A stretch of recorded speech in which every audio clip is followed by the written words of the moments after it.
Yu Qianer sepertinya sudah lama berada di sini. Kekuatannya melelahkan, dan dia mencoba banyak metode dalam formasi pembunuhan ini. Dan dia masih berjuang, tetapi dia tidak berdaya. Ketika Qin Yichen jatuh di tengah kerumunan, Yu Qianer juga memperhatikannya. Tetapi perhatiannya hanya pada dua monyet kecil itu. Kalian berdua monyet kecil, jangan undang senior 7 untuk muncul. Xiao Jiu dan Xiao 11 sedang menunggangi bahu Yao Yuekong dan Bai Guanxing. Meskipun mereka belum melangkah ke barisan pembunuh berdarah, bahkan jika mereka berada di udara, mereka akan mencicit dan berteriak, selalu merasa bahwa monyet kecil di tubuh ingin apakah ditarik keluar. Tapi desakan Yu Qianer yang hampir seperti perintah membuat Xiao 11 tiba-tiba tidak senang. Apakah hantu wanita ini berbicara kepada kita? Hei, bukankah kamu juga memiliki tuan? Mengapa kamu tidak meminta tuanmu untuk bertindak? Kedua kera kecil itu berwajah angkuh. Apakah hantu perempuan ini mampu minum dan minum?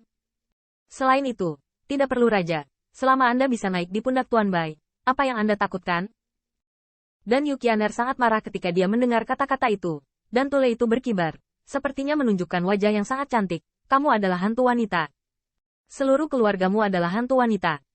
Yu Qianer telah terperangkap dalam formasi ini untuk waktu yang lama, dan formasi pembunuhan ini sangat dikendalikan olehnya. Tetapi Qin Yichen menyadari bahwa murid Jiu Yu luar biasa.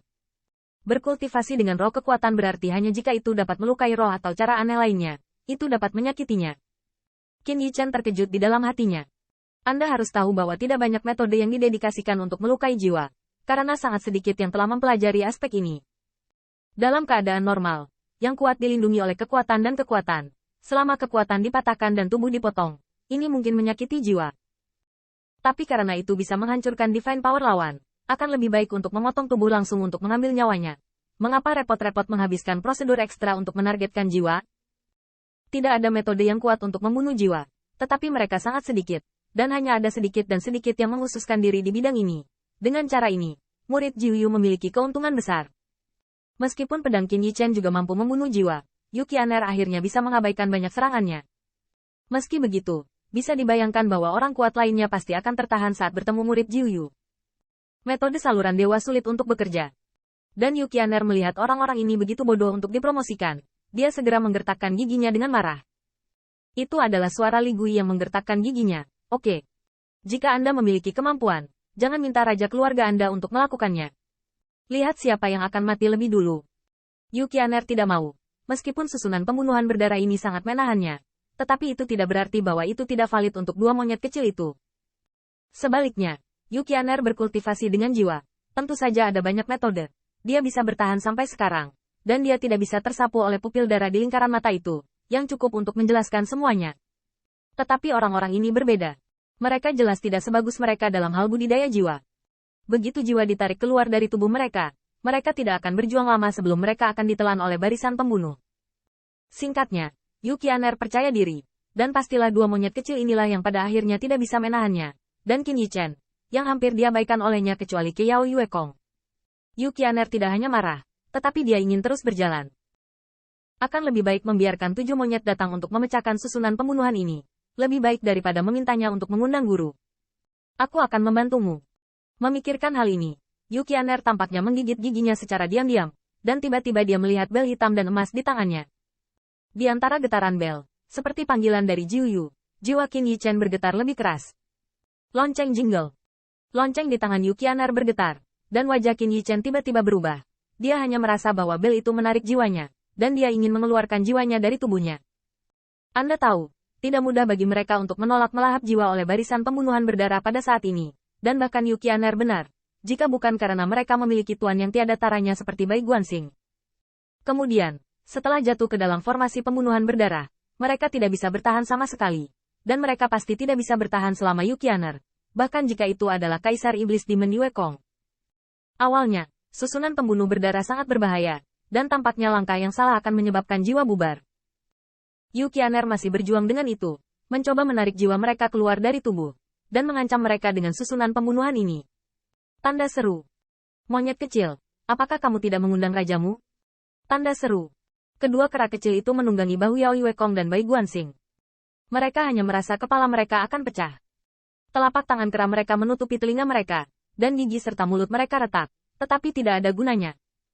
Nada dering ini bukan sesuatu yang bisa dihindari dengan mengisolasi indera pendengaran, tetapi langsung merenungkan jiwa, membuat orang merasa seperti jiwa. Bel putus asa. Ya, itu lonceng Dementor. Yu Qian'er tampak bangga, dan bel gila di tangannya bergetar terus-menerus. Aku berkata, lihat siapa yang tidak bisa memegangnya terlebih dahulu. Kaisar Iblis mana? Semua orang adalah belalang di atas tali. Formasi pembunuhan ranah kaisar ini sudah cukup untuk membunuh jiwa kaisarmu. Tidak ingin mati, cepat dan bantu. Dan kalian berdua monyet kecil, cepat atau lambat kalian akan mati.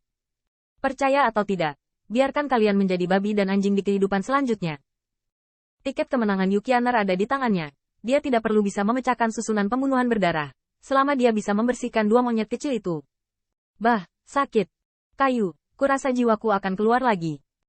Putri Wen Qing juga mencengkeram kepalanya, tetapi jelas bahwa dia bisa melihat roh yang persis sama dengannya secara samar, dan dia bisa ditarik keluar dari tubuhnya kapan saja dan terlibat dalam formasi pembunuhan.